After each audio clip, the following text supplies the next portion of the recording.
no longer buried like every other person that died naturally. So Dr. J.T. Benson, after conducting his research, came forward with a book which he entitled Among the Igbo Jews. Among the Igbo Jews. So in that book, he made it categorically clear that whoever wants to associate with the Igbo must first of all acquaint himself with the Mosaic law.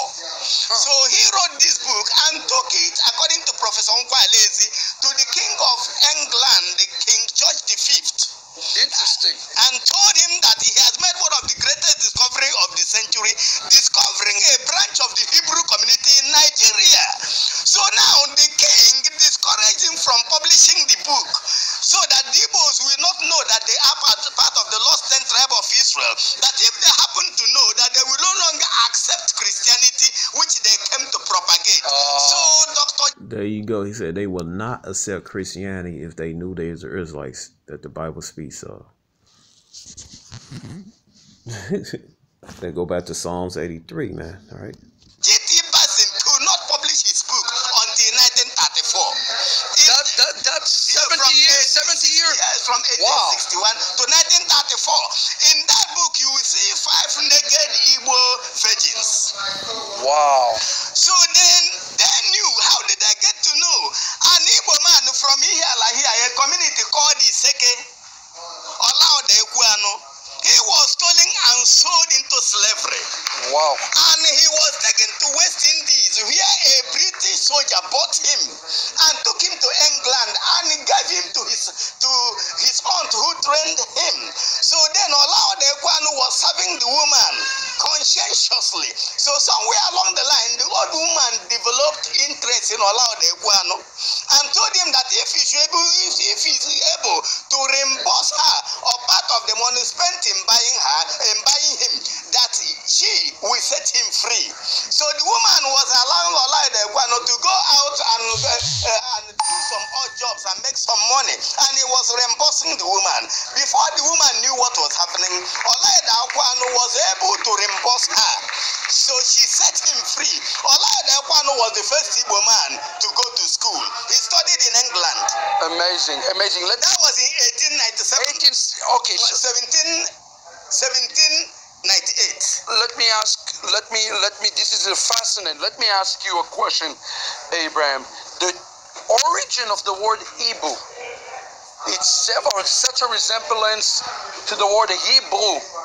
What do we know if we're going back, way back? What can we know about the Hebrew tradition? Is it truly related to the word Hebrew?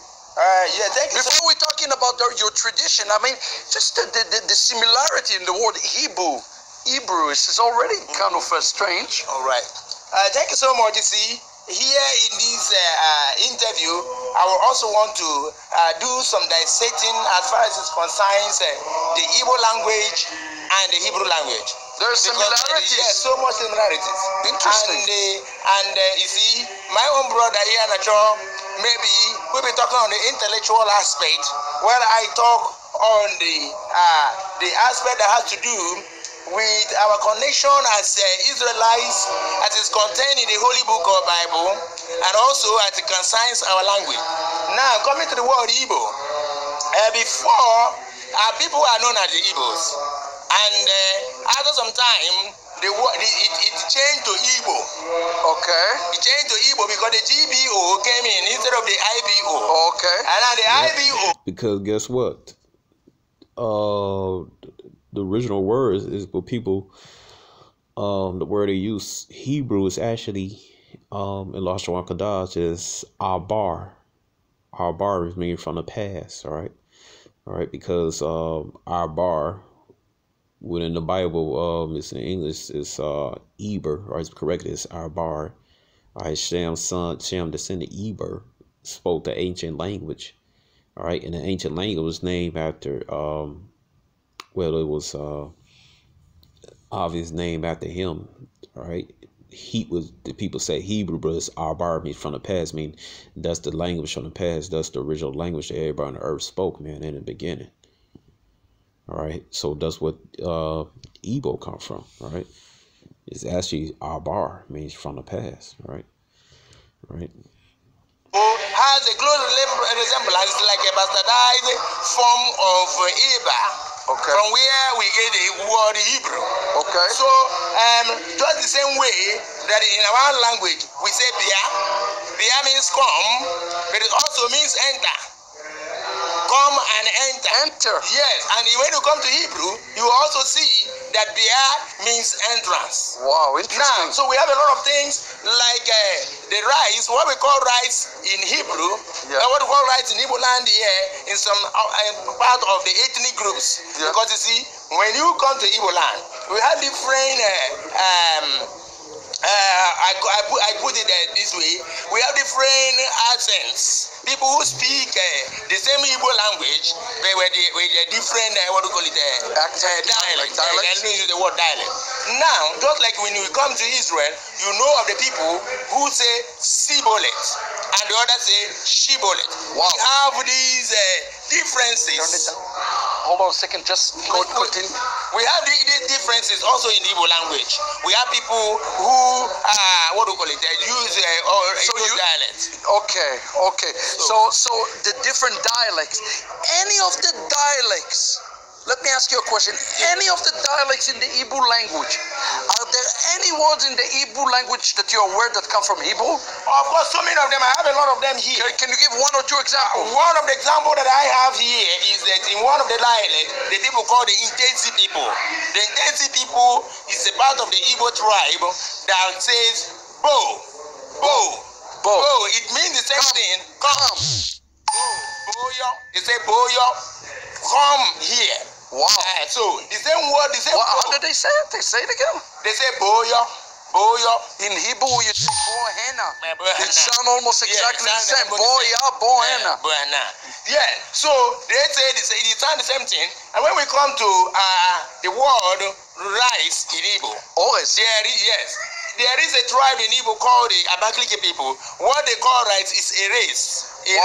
While the Hebrew call it ores. Wow, it's come from the Hebrew. When you come to the Igbo land, we have the name Adam. The Adam, what we know is called Adama. Soil. We have Adama. When you Adama, all right. All right. Now I feel like people, they made lost some of it, all right, of the original tongue, the migration, everything, it changed a little bit, all right. But what it said in Jeremiah 7:2, we should lose our heritage, man, all right. So we have a little bit parts of this and this and that and that and this, man, all right. But man, it's just killing, man, just showing that the so-called Negroes, West Indians, and so-called Asian are there, like the Bible speaks of, all right. Go to the tribe called the Arondizog. Adama also means earth. Adama means also earth. Then we have a name given to an Igbo first daughter. We call him Adama. Adama sounds also like the Adam that you have. So many things to show the similarity between the Israelites and us. In short, it is not just a mere speculation. These things are, I have over 100 of them in this. 100 of them, I want to touch on a few because I looked at things. All right. But this is fascinating. David, let me talk to you. You're the author of this book. Yes, he is. Hebrew Jews and the kingdom of God. Yes. Recap for me in a few sentences. What is this book about? What have you discovered? Please tell us. It's my pleasure.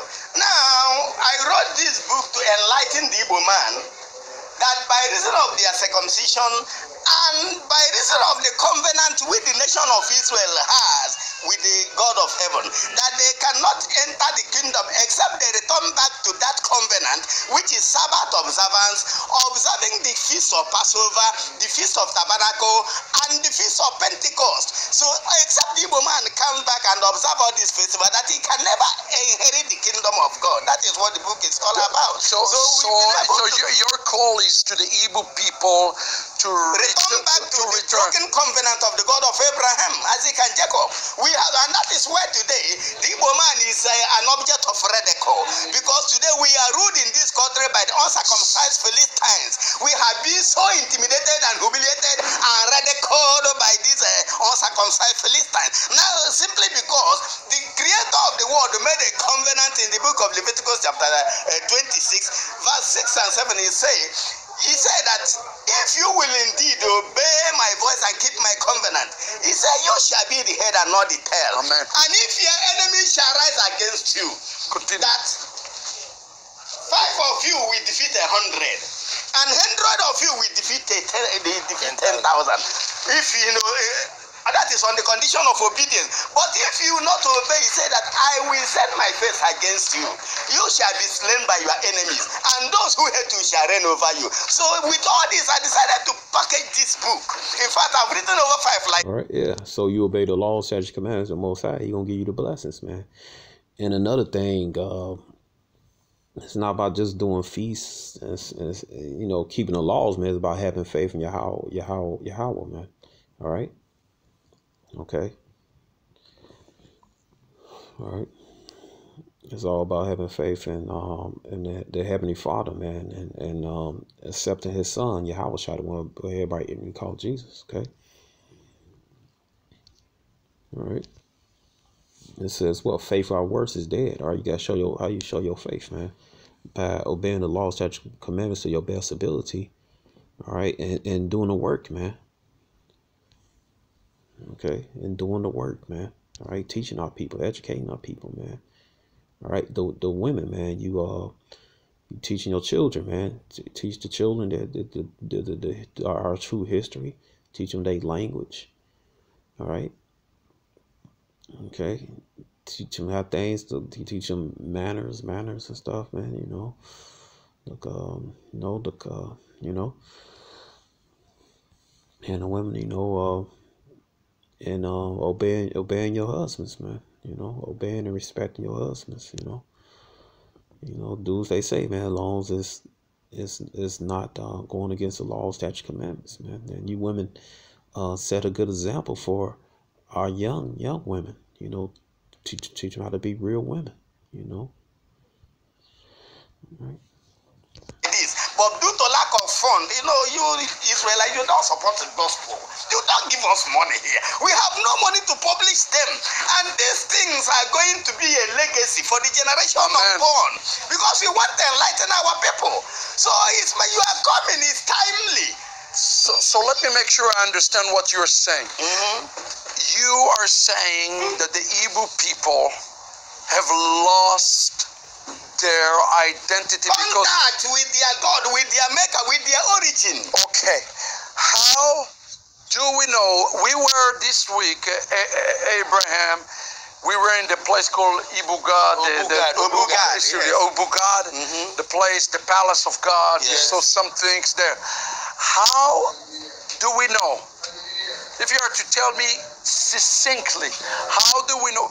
Do you believe that you are ancestors from the tribe of God? Of course, we believe that we are ancestors of the tribe of God. Let me make it more clearer. Just like you rightly said before, that even after the dispersion of the children of Israel, that the 10 tribes, that there were other tribes that deflated. And again, the Igbo consists of the northern kingdom and the southern kingdom. So yes, you're gonna have Gadites over there. All right.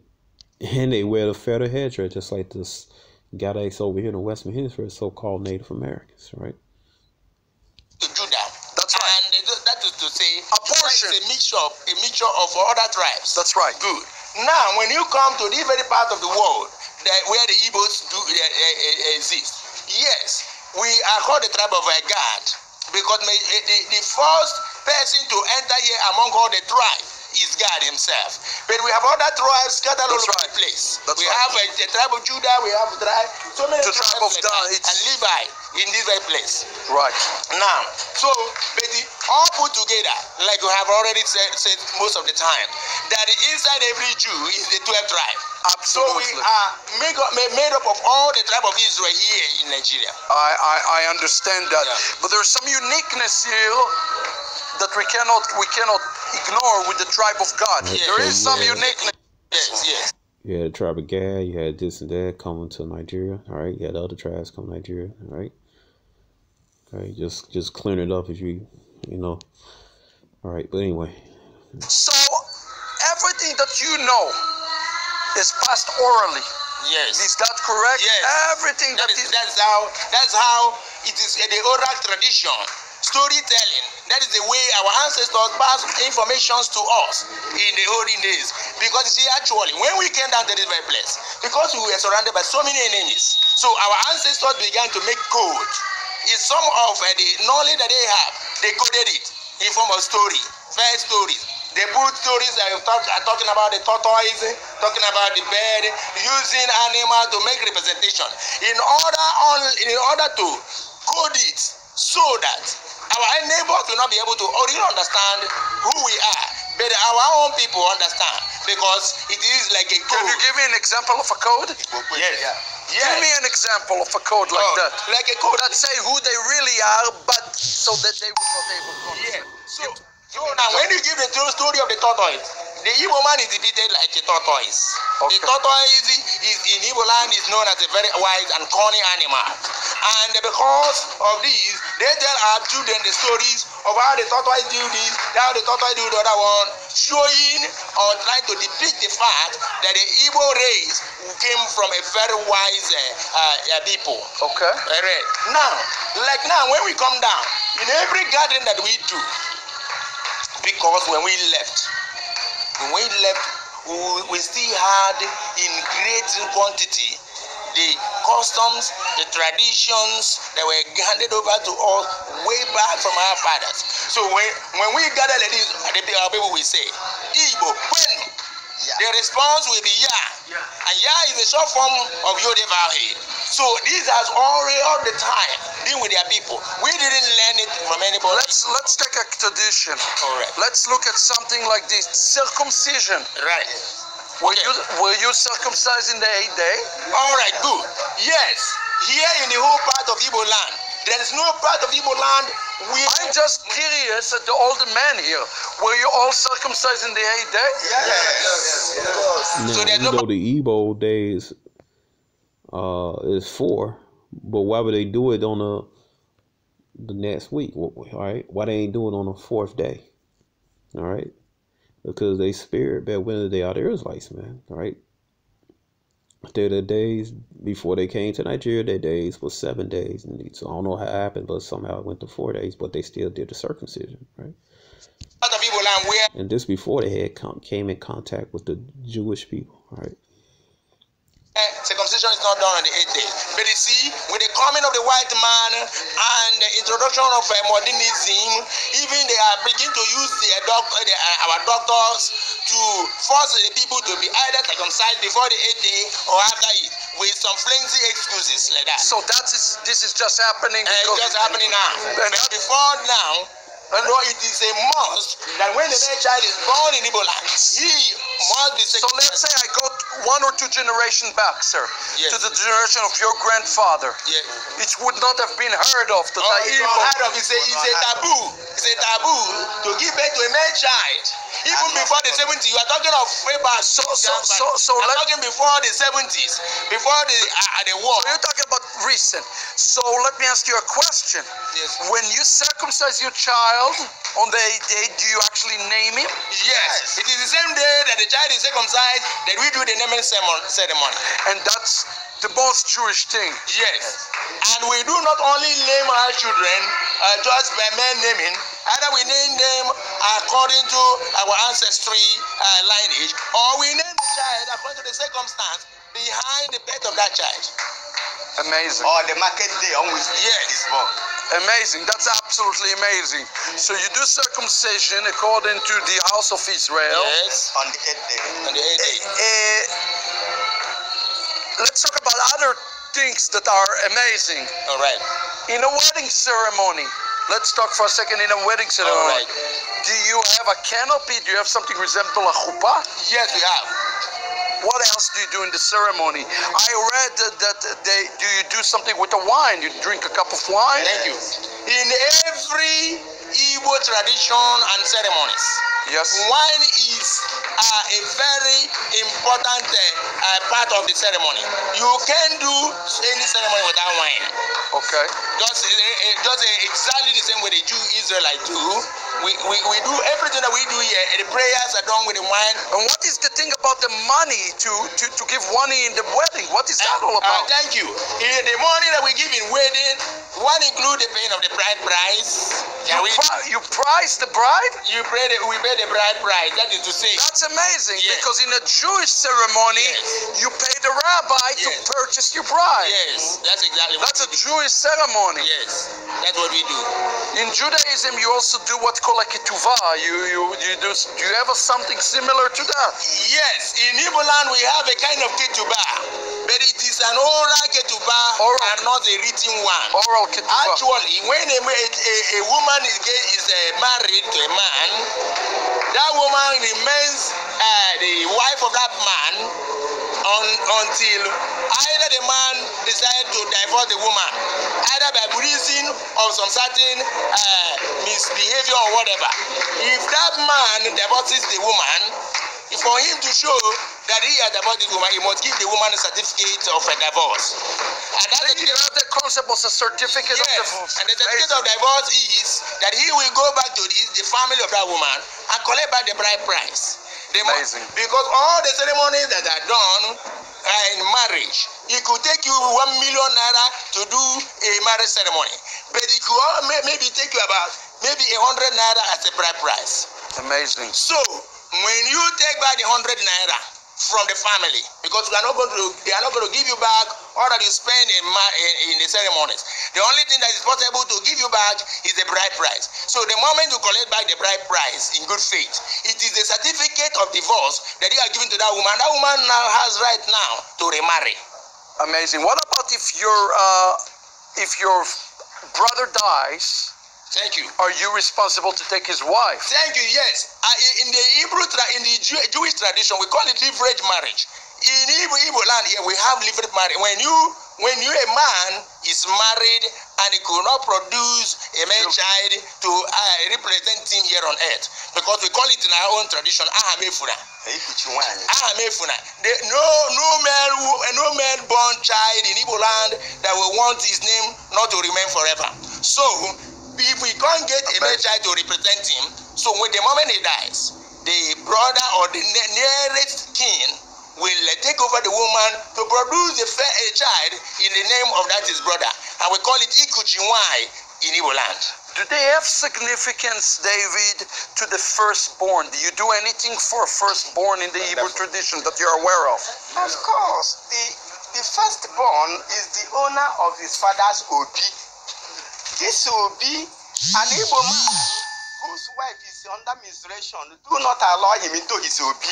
Yes. Oftentimes they're into polygamy, so that if the wife happens to deliver, the mother-in-law will come. The mother-in-law who comes will be cooking the meal which the man will be eating, and that of the woman who gave birth newly, until she is clean. Now, if the man wants to go into any of his wife, he goes from his obi to the rooms of the wife and return to the, but the wife who is unclean or who is under menstruation can never come into his obi. And if the man is not, if he's not married to two wives, he can live on roasted yams or plantain for a number of days until the wife is clean and capable of preparing meal for him again. Amazing. Let me ask you also about the law of Nida. Yes. Do the Igbo people do anything special around the law of Nida? Yeah, the law of Nida, just is almost what he has saying. That's why the law of Nida that speaks about the uncleanness of a woman in a menstrual period. In Igbo land, when a woman is unclean or is unclean, either by way of the monthly cycle or by way of delivery, the woman becomes unclean. One, he cannot cook for the husband. Two, she also will not go to the stream to fetch water. She will not also go to farm. She will not go to enter into the man's barn. She will not plant, because in our tradition, it is believed that the woman under this menses, under her menstrual cycle, if it touches the yam or touches whatever that is planted in the field, that thing is defiled, and also to show that the thing is defiled, those crops will start dying. So because of that, there is a very strong fence. Just like the Jews put fence around the Torah. There's a very strong fence that we put around women in menstruation, that they will not do some certain things. There are some certain sacred places they will not enter. Like when we went to Bugad, they did not allow the women to enter into some certain places. When we were about to see that three wonderful trees, the announcement was, if any woman is unclean, he should not enter here. And then when we are entering into the main Obu God itself, the announcement is that no woman at all, whether clean or unclean, should enter there. You see now, so there are categories of sacredness as far as it's concerned in the Igbo tradition of places. I notice a lot of the men around me wear kippot in their head. Was that something that is normally does among the Igbo people, to have a head covering? Yes, from time immemorial, our people put on head covering. Okay. We put on head covering, though we didn't call it the kippah. Okay.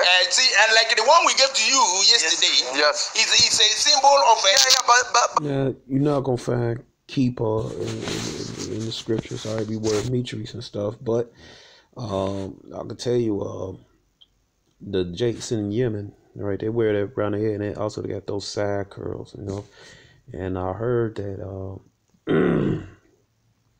that it was actually them that taught those Jewish people from the Khazarian mountains. They taught them our laws, statutes, commandments, and our ways. You know, you have to remember, Jay's the former of all things, man. You know, okay. You probably learned that money situated with the bride too from Jake from Yemen, man. Right, so I wouldn't doubt it, man, because Jake from Yemen, they been sporting those side curls and that cap, man. But you go on the scripture, Jake wore a mitre around here, wrap around their head, man. Right, Jake just, you know, add their own stuff, man. I don't know. All right, but anyway, you know, when you prophesy, when you teaching, supposed to have your head uncovered, you know. All right. But even Middle Eastern Jews did not wear regular kippah. They wear different type of kippah. So, but head covering is head cover. Yes, we put on head covering. David, let me ask you about another tradition. One of the big things in Jewish life is around what we call kashrut. Yes. The dietary laws. Do the Igbo people have any specific dietary laws? Yes, to some extent. To some extent. Yes, to some extent. Can you talk to me about this? We know that most of us don't eat swine. Swine? Yes, it's unclean. Okay. So they don't touch pork. Okay, let me help him. Let me help him. If you can add your... Yes. Right. Why would you know, like, why do you want these scoffers talking about, well, they ain't had a refrigerator back? That's some that doctrine came from Chris Rock, man. They ain't had a refrigerator. No, man, because the pig is the natural vacuum cleaner, man. He eats garbage. He eats slop, man. You know, he eats the stuff that people don't want. Also, it cleans up. They eat dead animals. All right, they eat feces, man. All right, so why do you want to eat something like that, man? You know, you Jakes, man. You 2/3, man. You retarded, man.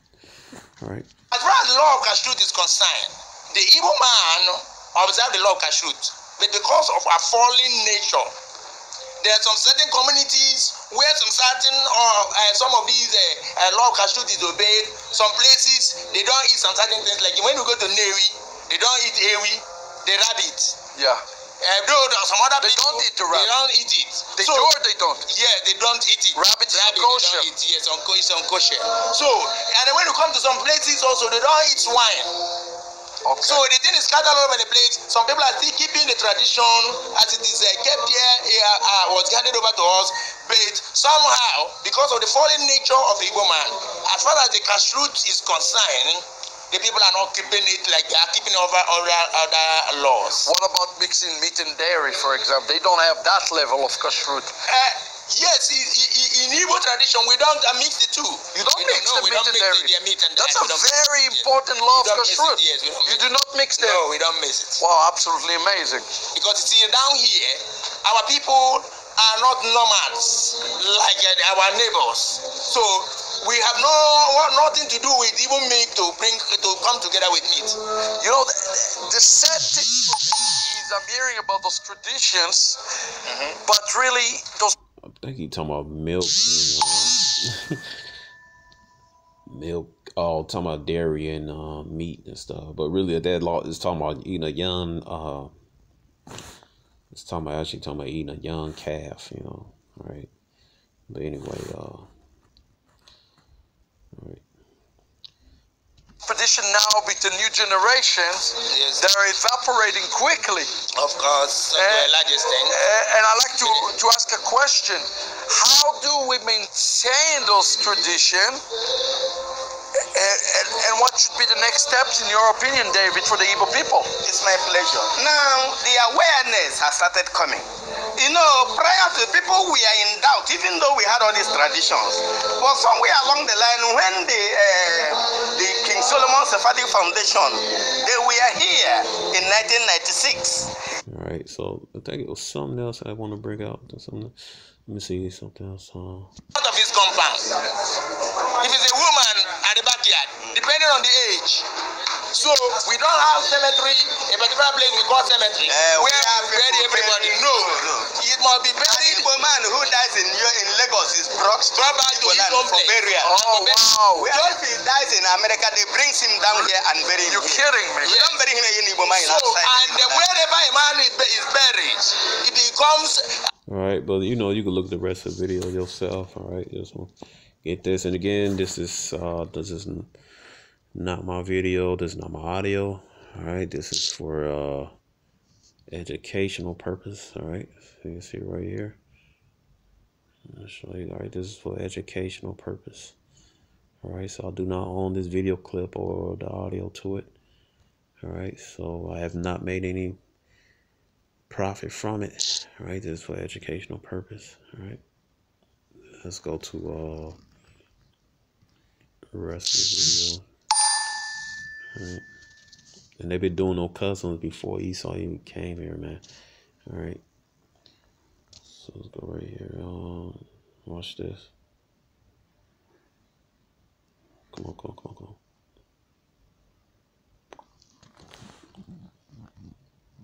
Let me fix this internet. It's a lot.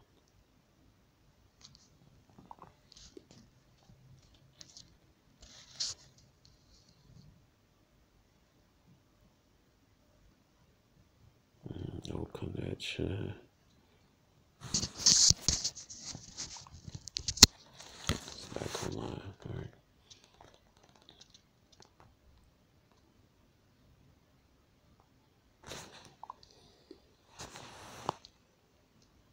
Come on. Nigeria was always a united country, united by culture and several predispositions in geography and history.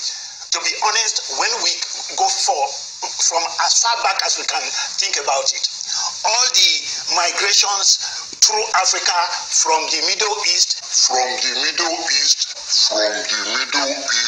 down to West Africa. All right, so they know where they come from, man, these people. All right. And that's how Nigeria was formed. It was a migration that lumped so many people together and different. In 7 AD, Jerusalem burned down. Right, they ran into Africa. Right, do you have to remember that a little of the some of the northern kingdoms stayed behind. They didn't go to the Americas with their brethren, man. All right, after the Syrian captivity, right. Waves of migrations came. The last that came was the Fulani migration. That's the last of the many, but that was how almost all the other groups moved into Nigeria. There is a sense in which all the languages across Nigeria are actually seasoned from one source. I mean, there is a book. There's a book in existence on when Igbo and Yoruba were one language. And reading that book, you don't even on a daily basis, you listen to the two languages and you find that the same people, Israelites. Words are virtually the same across the board. So that when we are discussing how different we are, and you see a Kanu telling us that he's Jewish, The truth is that the Jewish migrations into Africa pulled so many of the different groups together. If an Igbo man is a Jew, then the Yoruba man is also a Jew. The truth is that all those migrations had common sources.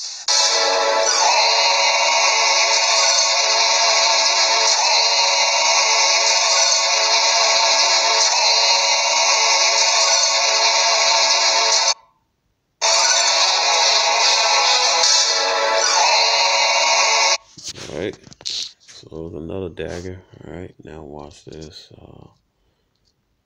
Where is it? Where the elder go?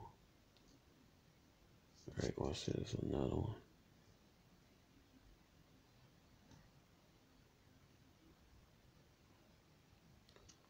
It's a lot of this internet, man.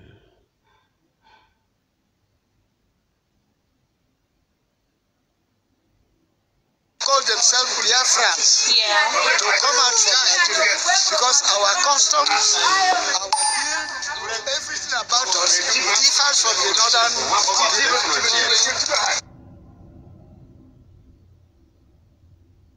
That's it. And if you go to Aguleri, Anambra State, Aguleri in Anambra State, Anam West and Anam East, there you find some relics that proves that part of the whole part, the southern states of Nigeria, especially the Igbo area, they are the part of the lost tribe of Israel.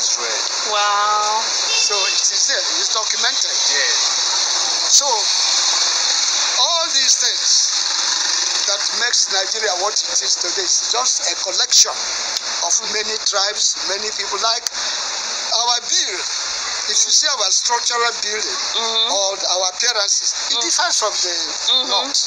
Yeah. And the way we eat, the way we talk, our customs, and the way we dress, our religion differs from them.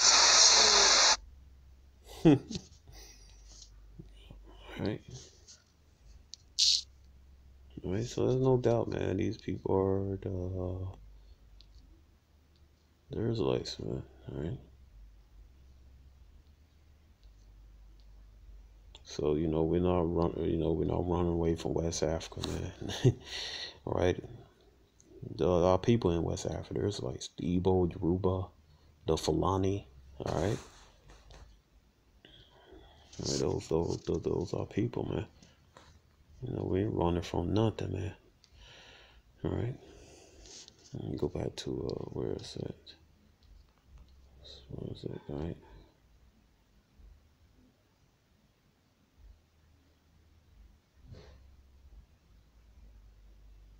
Come on. That sits high in the sky, bigger than the Sears Tower, it makes you better than the people that don't have that. And it's a lot of things about West Africa that they found in the Congo. That shit on that shit that you find in Egypt. All right, so let's go speed up to 440. Absolutely, and the similar story.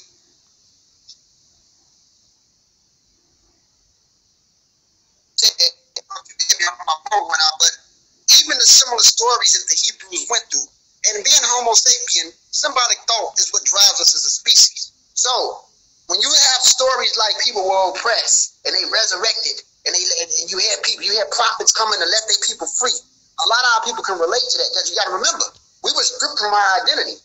Seriously, they mangled populations that wasn't even next to each other to create what we are right now. You might be partially Yoruba, partially Mandinka, partially Fulani, all slapped into one. They create Same people, man, just by different names. Same people. All right. this new sense of identity. And then you have to remember their parents, man. Some of them, you have to remember that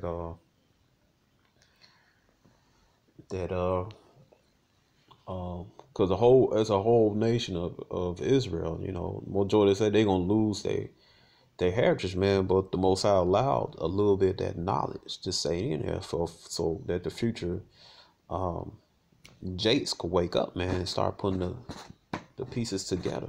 All right. So they remember what their grandparents and their parents told them, you know, how they lived in West Africa, man. They put it together. They read out the Bible like, oh, wow, you know, oh, bang, oh, okay. You know, all people knew the Bible, man. All right. They weren't ignorant. All right. All those gospel songs and that, they were singing those songs before they introduced to the Bible.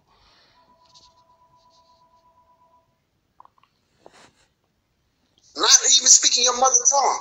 But then when you hear about this book and you read this story, and that's all you know, because you wasn't able to read, like you said, we had to sneak read. So this is all you know, and we did use the church as a safe haven in our own way. So by the time we get to it, this is the most powerfulest thing that we know. We got hope in this God, this invisible God. This thing, it comes out of hope. It tripped me out. Jake, they got a hard time. They can't accept the most side of another realm. You can't see them. All right. But it tripped me out. But you can't see oxygen. But Jake, no, oxygen exists. You can't see oxygen, man. All right. No, Jake just you can't see sound, but you know it exists. Jake arguments are weak, man. It comes out of hope. It gives us a sense of identity, and we can relate to the story. So we gotta be these people that this book is talking about. Disregarding reality of what's really going on. Disregarding the situation that, you know what I'm saying, like you just been stripped away from your whole identity. You just lost everything. The situation, if you really look into slavery, is harsher than what we want to accept. And we still play the simp game in corporated America, being the citizens that we are. You got people and I'm not against ADOS or ABOS or the Foundation of African Americans, but they have in some cases, not all of them, they go against our brothers from the Caribbean and our brothers and sisters from Africa as if we're separate. Not knowing it, the same people that was dropped off in the Caribbean is the same people that was dropped off here to help build this shit. And the same people that were dropped off in the Caribbean and that was dropped off here are the same people that come from West Africa. Why look at yourself different? It was West Africans that built this. So when my Nigerian brother come here, or my Wolof brother come here, why would I look at him like he didn't play a role in this establishment when I share genetics that come from him? My genetics that I have that make me a so-called black man, in the sense of disgust coming from sub-Saharan African countries, come from populations that come from Nigeria, Cameroon, and Ghana. Why am I separating myself from them? If I did it, they did it. Because I'm an African. But on the other side, I want to claim Egypt. But I'm disregarding my Nigerian brother in the other part. See, that's what I'm saying. And I'm not saying all AOS is like that. I'm just saying for those who don't see the bigger issue, there's a serious base root of what's going on. And I feel bad.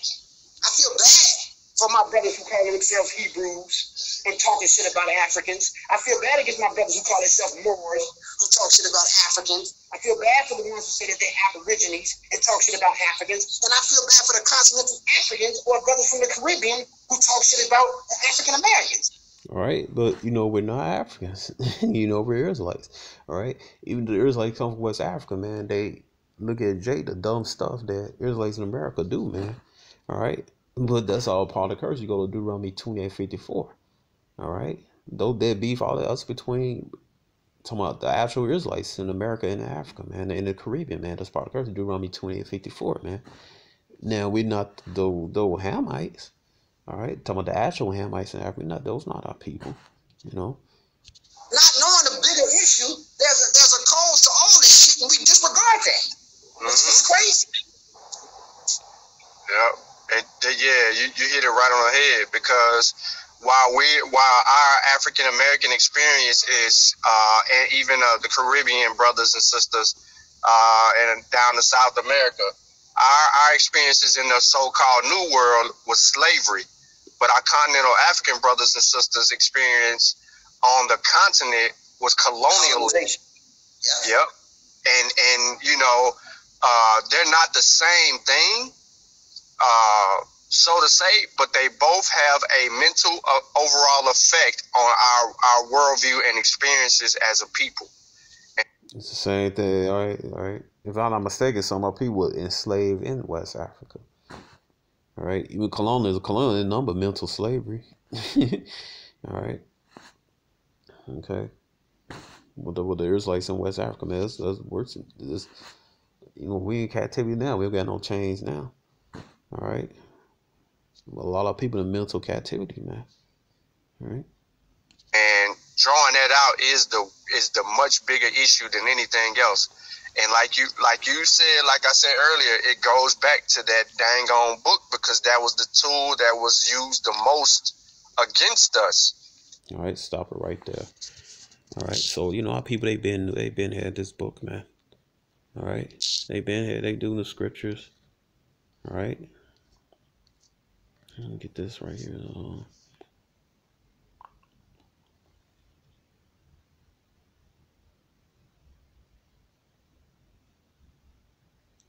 Come on.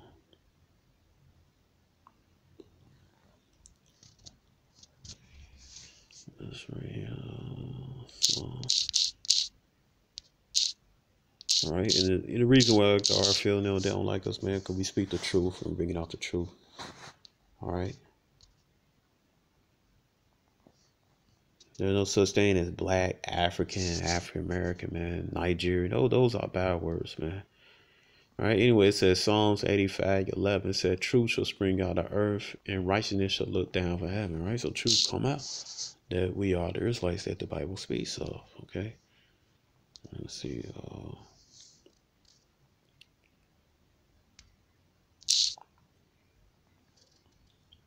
right. Where is it? Let's see, man. Just bear with me, Akia. All right.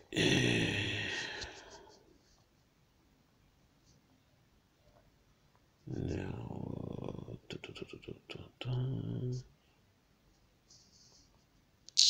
right.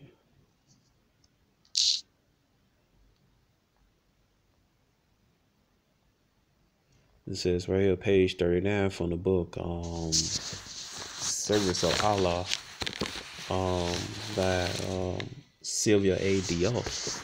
All right, because a lot of people that converted to Islam, some did for financial reasons, some did for political reasons, some were forced into it, right? And you can read out people going to the other doctrine, false doctrine, Deuteronomy 31, after Moses' death, that was a proxy. All right, so this is page 39 from the book, Service of Allah. It says right here, it says, besides their literacy and their dedication to their faith, what distinguished the clerics, teachers, students, rulers, and traders was contact with a wider world. The intelligentsia of Morocco, Tunisia, Algeria, Iraq, Egypt, Arabia, whom they met in Mecca and Cairo in their homeland.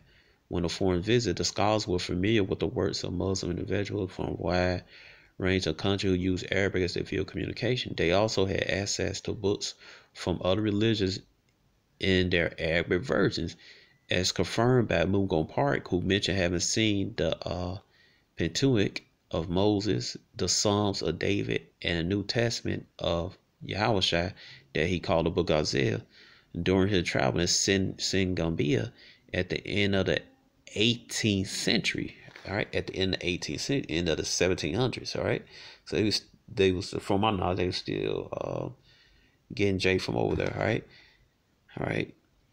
Man, it made I forgot what year it was outlawed. There was chipping slavehood, but they was still sneaking Jake over here, man. All right. And another thing to do, they'll breed Jake in the States. All right, so they got it. All right, and another thing they did was they breeding a lot of Jakes from Nigeria and the Caribbeans, and then they bring them to the Americas. All right, but it says European philosophers such as Plato, Aristotle, Hippocrates, and Eusebius were also known as Arabic translators. So people, they had knowledge of the Bible, man. Did nobody knock us upside the head and give us the Bible? We already, people already knew it. Here you go, here, page 112.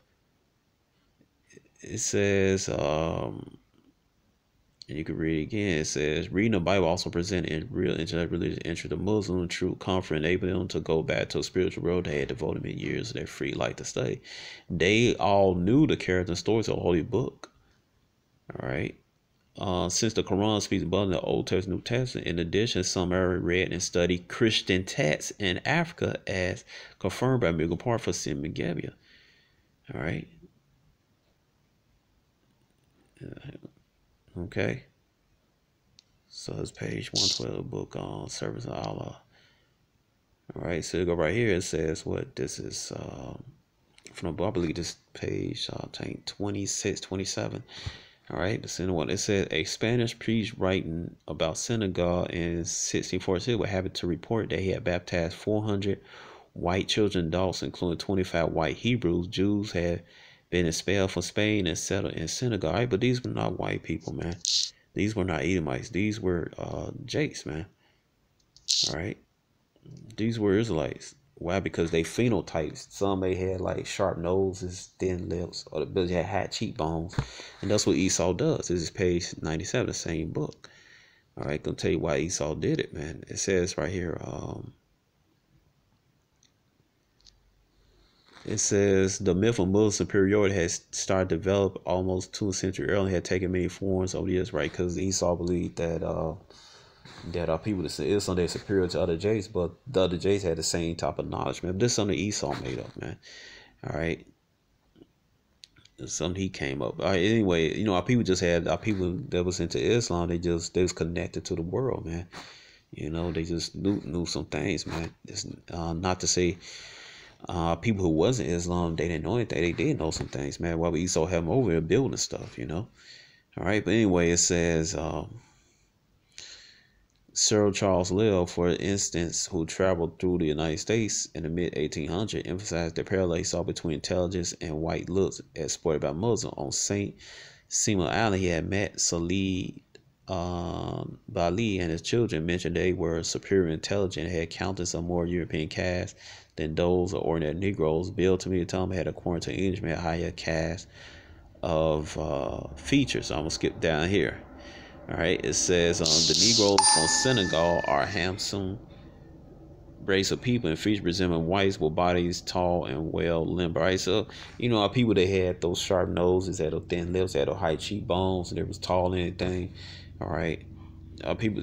Jeremiah chapter 12 verse 9, man. Israel's a speckled bird, man. All right, becoming different features and stuff, man. All right, but this Esau trying to insert himself into Israelite. The Israelite nation and the Israelite history, man. But Esau has nothing to do with us, man. We're totally two different nations, man. All right. Let's see. Okay. We'll play the rest of this.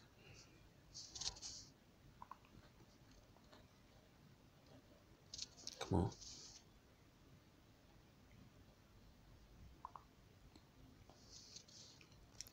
Let me get this internet connection.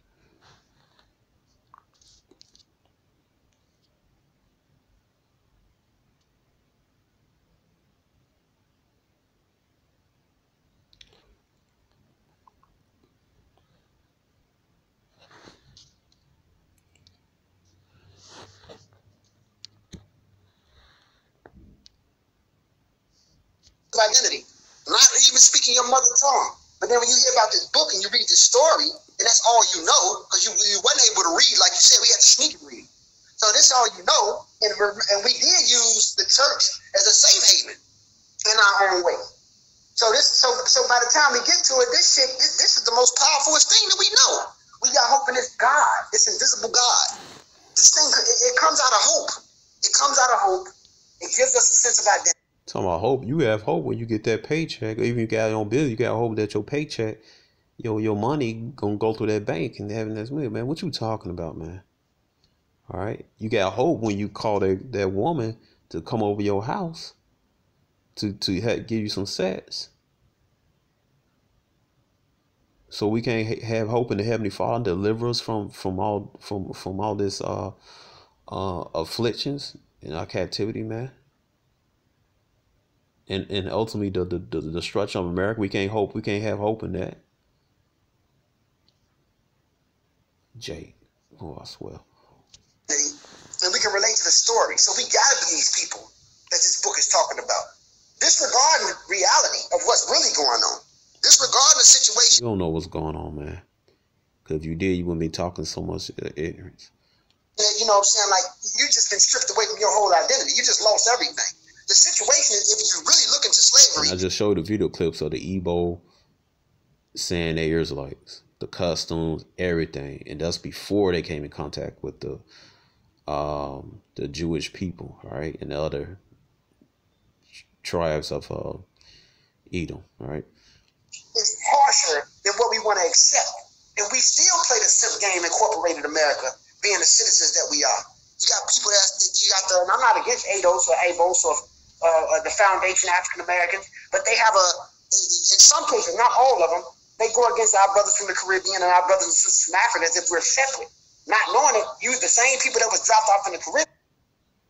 Trying to speed this up. Yes, and on both sides of the fight, in the New World, they pushing their book, and you know, when they were colonizing the continent, the influence was that book. All right, so I already showed you that we started reading the book. Anyway, Esau, he didn't give you when you gave the Bible. Let me see, watch this. I put this video. He didn't give you the whole Bible. He gave you what? Watch this. The Slaves Bible. So you know, you everything in the video. You got Reggie talking about. He got a book called the Slaves Bible. All right, but Esau didn't give you the full book, man. He did this, or he taught you a bugged out doctrine that had nothing to do with the Bible at all. Okay, so here you go, right here. All right. And again, I'm doing on this clip this for educational purposes. You know, I'm doing not on the audio. From around the world, do not own the audios for educational purposes. Right. Better than Olay. Olay Regenerist faced 131 premium products from 12 countries over 10 years. Olay's hydration was unbeaten every time. Face anything. Find out more at Olay.com.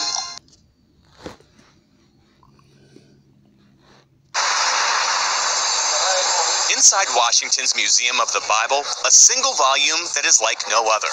The so-called Slave Bible. Remarkable not for what's in it, but for what's not. So about 90% of the Old Testament's been not what's in it, for what it's not. Removed, and about 50% of the New Testament's been removed. To put it another way, a normal King James Version has 1,189 chapters in it. The Slave Bible. Now you heard the Igbo elder, and earlier he says what? He said the so-called white man didn't want the Igbo, the slaves, to know they're the Israelites that the Bible speaks of, man. All right, he didn't want them to know it, man. All right, he didn't want that book to get out about the Igbo. All right. He ain't want it published.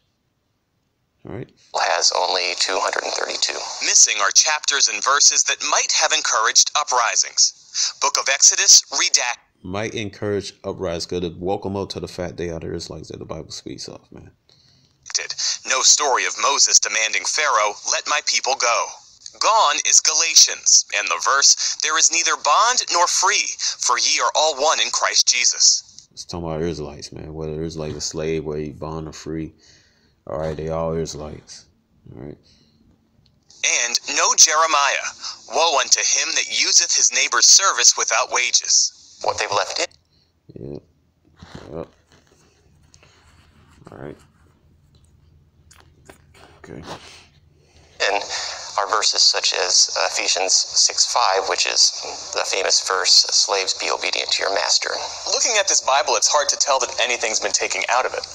That's correct. I mean, it looks like a normal master, book. Man, For many enslaved Africans, it goes back to the slavery back to talking about modern Israelites, man. All right. This would have been the first time they were exposed to the Bible. A Bible selectively edited to instill obedience, using religion to underpin the horror of slavery. When people encounter this exhibit, what lasting impression do you want them to leave with? But we want to pass the message on that may this never happen again. The Bible itself is a whole book. It's not one that you get to carve up and use this piece or that piece. The slave Bible designed. That's in the scriptures, man. That is in the scriptures. All right.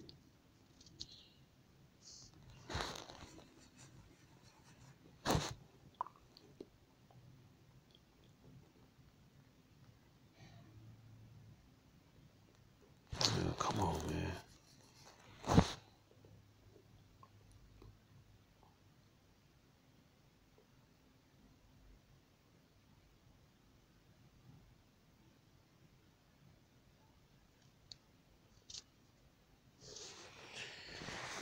see.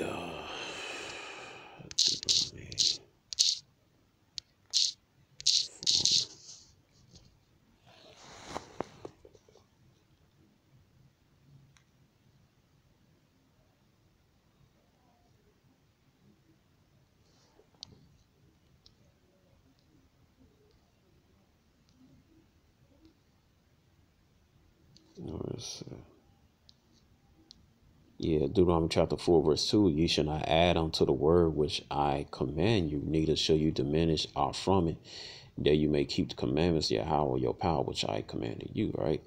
So you don't supposed to add unto it, nor neither you should diminish from it, right? That's what Esau did by teaching, by taking parts of the Bible out, man. All right. So the guys don't know the guy from Dagger Squad, man. They don't know what the heck they talking about, man. All right. They not deep, man.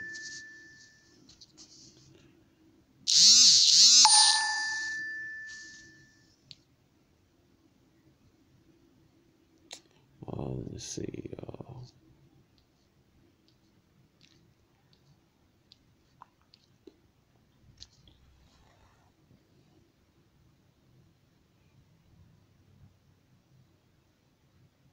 The influence was that book.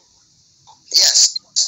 And still is that book because we still seeing it today. And it even goes for the Quran as well. We are in a fight that has nothing to do with us. To this day, right now in Africa, the Fulani. Hello. In Nigeria, you got the Fulani that's involved with the Christian. You got the Dogon that's into it with the Fulani, and they both Muslims. Dogon are Hamites Egyptians, right? Fulani Israelites. That's why they fight. Yet still, they fighting over systems, or the coup that they just had in Mali. The coup that they just had in Mali, and the kite was sent out through Arabia. We claim, you got some niggas in Senegal that believe that they descendants of Muhammad. It's just not the Hebrew shit that's affecting us. The Islamic shit is affecting us too. And they not seeing of what's going. That's why I respect the Masi who fought against it in the beginning. You know, the Dogon now, they starting to convert to Islam. So these people, like what I'm saying is that both of these books. Dogons are Egyptians, not our people. Alright, so Dogon problems is Dogon problems. Alright. Is a problem to the African people. Religion is an issue. Abrahamic religion is an issue. Hold on 1 second. Hey, let me add something, man. The Yoruba claim they come from a Nimrod tribe. Then they come from Mecca. They come from Arabia, Mecca, Canaan, Israel, Egypt. They don't know where the hell they come from because of colonization. Like, these people know where they come from, man. You just can't accept the truth, man. All right, they came from Israel. All right. Would it just a booth appear? I mean, come on, man. Them dudes is crazy in West Africa because then it has to do with glory days. I want to be where the glory days from. And that's the infiltration of this Hebrew nonsense, man. Oh, you chosen, man. If you believe me, you chosen. How are you gonna leave the church when the church says if you don't believe what I believe, you're not gonna make it to heaven, right? Then you're gonna jump and say, oh, I'm a Hebrew now because the pastor probably slept with your wife, so you're mad with the church now. And then now you're gonna say you got to know your lineage when your own guy that you love, Jesus, didn't even worship Yahweh. This guy bugged out his mind, man. All right, I already showed you the elders, the answers. They already knew they was Israelites. They doing the customs, everything. Now he's saying your house shot didn't worship your house. That's proven wrong. All right, that's proven wrong. All right, where is it? All right. Oh, shoot. I guess I got it. Where is that? Alright. Come on. Oh, man. Alright. You know what? Just hold on for a minute.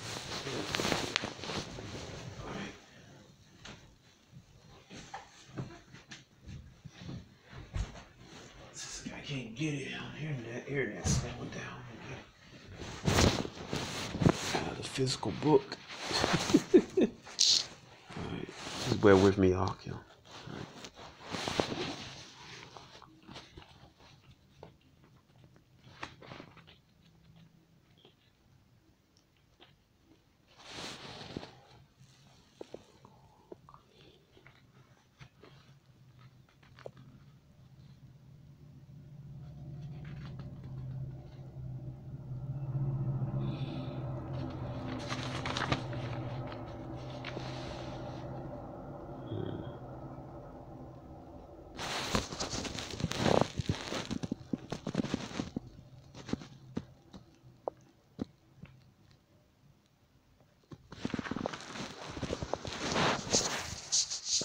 All right, so if Yahweh shine and worship Yahweh, why would he say this? Matthew chapter 10, verse, let me see, where it go?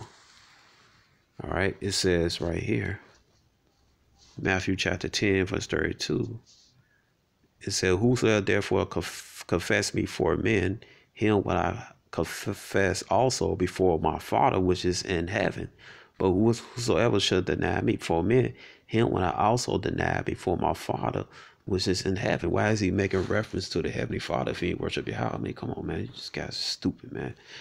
All right. It says right here, it said Matthew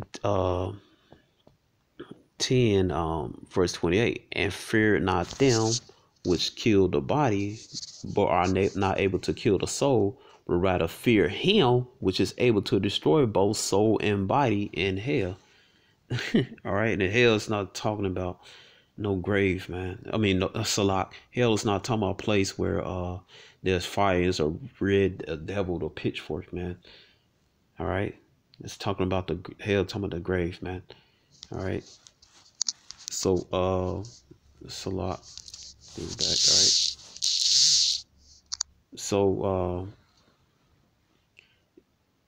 so that proved that Yahweh shall worship Yahweh, man. He made reference to the Heavenly Father, man. All right. People, man, they don't know what they talking about. All right. Let me see. Get another scripture. See if I can find another scripture. All right.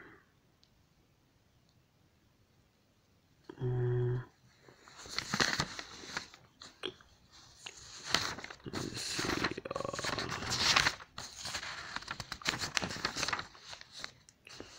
Where is it?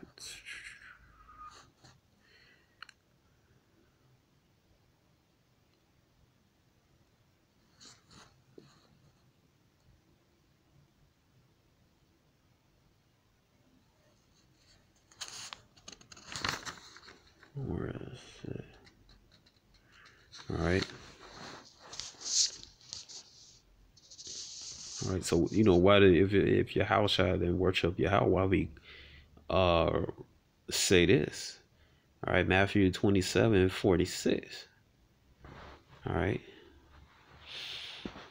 All right. It says right here about the ninth hour, Yahweh shall cry with a loud voice. All right, saying what? Eli, Eli, Allah, my sabachthani. Is that to say, my God, why thou hast forsaken me? All right. You have to remember Yahweh is in the flesh, man. All right. He knew he was gonna die, but he's still in the flesh. All right. But why he make a reference to the Heavenly Father, man? If he worship him, man, it's just, you guys just dumb, man. All right.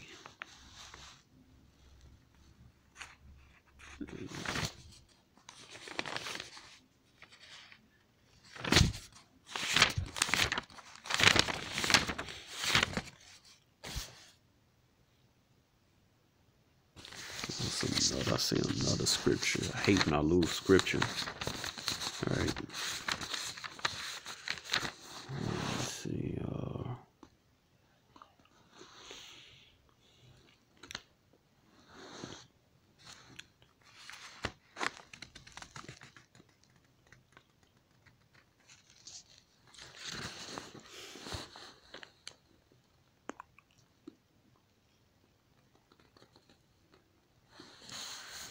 Let me see.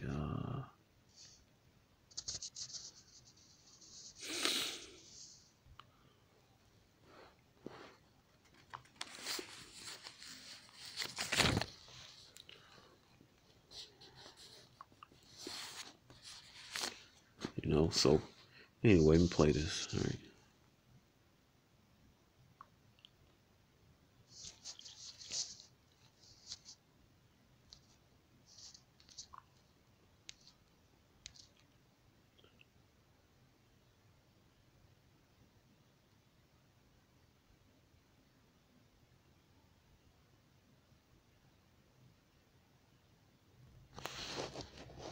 Goddamn shame. Look at y'all fools. Fools in hell. And I'm gonna say, What's up, Unc? Hold on, Brother Ray. What's up, Unc? What's going on, man? I see you. What's going on, brother? And goes. What's up, brother Unc? What's up, big bro? All is well, King.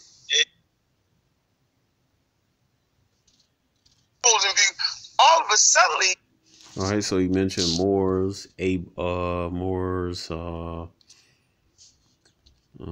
what else he mentioned? Moors and Israelites, but we're the same people, right? All right, Moors and all Israelites. That's all they are, Israelites. And their Islamic doctrine, they all were Muslims. Some kept their laws, statutes, commandments. Some was Christian, but he's under the banner more, on the board, that banner, man. They are Israelites, man, but it's all types of evidence that they came over. It's all types of evidence that our people are some are people from the indigenous people descend from indigenous people of America, man, the Northern Kingdom, man.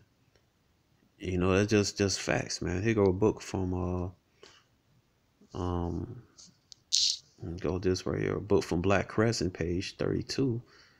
And you see the names, man. You see the names of what? All right.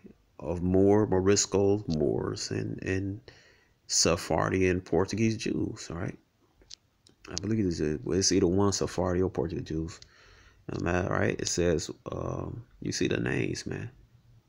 All right, Ramadan de Negro Ponte, Atia de Taliz. All right, Almacor de Morocco's, Lorenzo Lannis Morisco, Mame de Negro Ponte. Okay, Mame de Negro Ponte. All right, Mama de Negro Ponte. All right, most likely that's a Spanish Jew. All right, Yusuf D. Adulia. All right, I believe that's Turkey, the Jake from Turkey. All right, Moore from Turkey. All right, Mustafa D. Rodas. All right, look at these names, man. All right, Alonso Galeto Morisco, Sebastian De Mello. All right, that's a Sephardic Jew. Casio De Fez, Morocco. All right, Moore, same thing. Israelites, man. Israelites, just in different doctrine. Amar Negro De Fez, Umar, Moore. All right, Yukon De Morisco, I believe it's Morocco, if I'm not mistaken. All right. All right, you go to the other page. Okay. You go to what, here you are, Hazan de Arca, Ale de Miquez, Bela de Adula. That's from Turkey, right? There's like from Turkey. It's at Haman de Sinan. All right, that's a Jew name, or I believe Portuguese Jew. All right, Prairie de Bosne, Allah de Mosca, Dagarte de Mar Negro. All right, I believe that's a Spanish Jew name. All right, Braham de Adula, that's from Turkey. All right, more from Turkey. Same people. Here's like Antonio Negro de Lisbio. Now that's definitely a Portuguese Jew, man. All right, these were the slaves, I believe, that arrived in Havana, Cuba in the 16th century, man. All right, these are the names, man. You want to talk about what the names at? All right, then you go right here to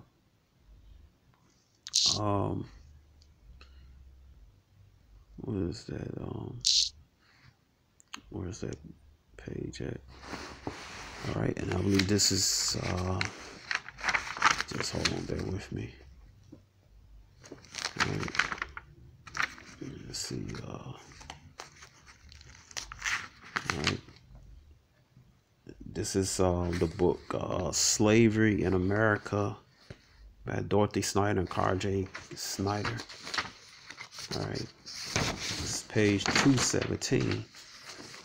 And you go right here, you're going to see what they mention, what they traded, who. Well, who are they trading? Moors. All right. so-called blacks, and it says what is changed for Moors, for the Narragansett Indians, man. All right, you can see right here, Warburg Narragansett. All right, and just tell you how they trade the Narragansett Moors for Narragansett, man. So you know, you had the indigenous people, the Travagat in this situation, they were enslaved together, man. All right. And this is a letter Emmanuel Danner argued in 1645, letter to John Winthrop. All right. And you can see it right here. This is page 217 from the book Slavery in America, man. All right. So it's all types of evidence, man, that we are the Israelites, man. We're not Africans, man. Here you go right here, man. More evidence on people. Indigenous says the South Carolina colony violation promised to stop selling Indians into slavery triggered a war with several tribes in which black slaves fight against the Indians. Is using all people against each other. The colonists really pushed the Indian slave catching field further. Yeah, this is 1715. 1717, a complaint is made that New York colony slaves run away are hidden by the Minnesink and intermarry with the Indian women. South Carolina Indian trade declared government monopoly, defined New Orleans ends the struggle between the French and Chickamaugas, in which many Indians have been captured and enslaved. God, man. 1719, Carolina law rules that owners are to be taxed for Indian slave half rate for black slaves, all right? Or put the Northern King was enslaved, man. All right? So-called Native Americans, all right? Yeah, right here. All right. This is from pages 230 and 231. All right.